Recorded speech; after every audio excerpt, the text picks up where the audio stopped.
বাংলাদেশ পাকিস্তানকে হারিয়ে পরপর 2 ম্যাচে জয় হয়েছে ভারতের, কিন্তু এখনো সেমিফাইনালে জায়গা পাকা নয়। কেন ভারতের জায়গা পাকা নয়? নেপথ্যে কোন কারণ লুকিয়ে রয়েছে দেখুন। প্রথমে বাংলাদেশ, তারপর পাকিস্তান। চ্যাম্পিয়ন্স ট্রফিতে পরপর 2টি ম্যাচ জিতেছে ভারত, কিন্তু এখনো সেমিফাইনাল পাকা হয়নি তাদের। খাতায় কলমে এখনো অপেক্ষা করতে হবে রোহিত শর্মাদের। কিন্তু কেন? বাংলাদেশ ও পাকিস্তানকে হারানোর পর ভারতের পয়েন্ট 2 ম্যাচে 4। তাদের নেট রান রেট 0.647। পয়েন্ট তালিকার শীর্ষে রয়েছে ভারত।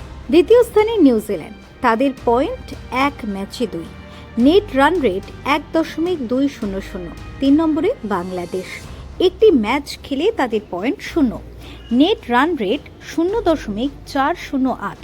পয়েন্ট তালিকার একেবারে শীর্ষে পাকিস্তান, 2 ম্যাচে 2টিতেই হেরেছে তারা, তাদের পয়েন্ট 0। Net run rate 1.087। এই গ্রুপ থেকে বাংলাদেশ ও নিউজিল্যান্ড 2 দলেরই 4 পয়েন্ট পাওয়ার সুযোগ রয়েছে। সোমবার বাংলাদেশ ও নিউজিল্যান্ডের খেলা, আর সেই ম্যাচে যদি বাংলাদেশ জেতে তাহলে তাদের পয়েন্ট হবে 2। শেষ ম্যাচে পাকিস্তানকে হারালে 4 পয়েন্ট হবে তাদের। নিউজিল্যান্ড যদি আবার শেষ ম্যাচে ভারতকে হারায় তাহলে তাদেরও পয়েন্ট হবে 4।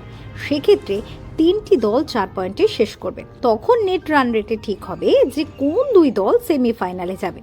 খাতায় কলমে সেমিফাইনালে যাওয়ার সুযোগ রয়েছে পাকিস্তানেরও, কারণ বাংলাদেশ যদি নিউজিল্যান্ডকে হারায় এবং পাকিস্তানের কাছে হারে, এবং ভারত যদি শেষ ম্যাচে নিউজিল্যান্ডকে হারায়, তাহলে কিন্তু পাকিস্তান, বাংলাদেশ ও নিউজিল্যান্ড 3 দলেরই পয়েন্ট 2 করে হবে। সেক্ষেত্রেও নেট রান রেটে ঠিক হবে ভারত ছাড়া আর কোন দল সেমিফাইনালে যাবে।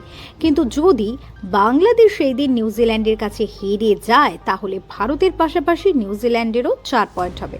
সেক্ষেত্রে পাকিস্তান বা বাংলাদেশ কোনো দলই 2 পয়েন্টের বেশি যেতে পারবে না। অর্থাৎ যদি সোমবার নিউজিল্যান্ড জেতে, তাহলে ভারত ও নিউজিল্যান্ড 2 দলই সেমিফাইনালে চলে যাবে। এই 2 দলের শেষ ম্যাচে নির্ধারিত হবে যে গ্রুপ চ্যাম্পিয়ন হবে কোন দল। Bureau report, TV7 Bangla.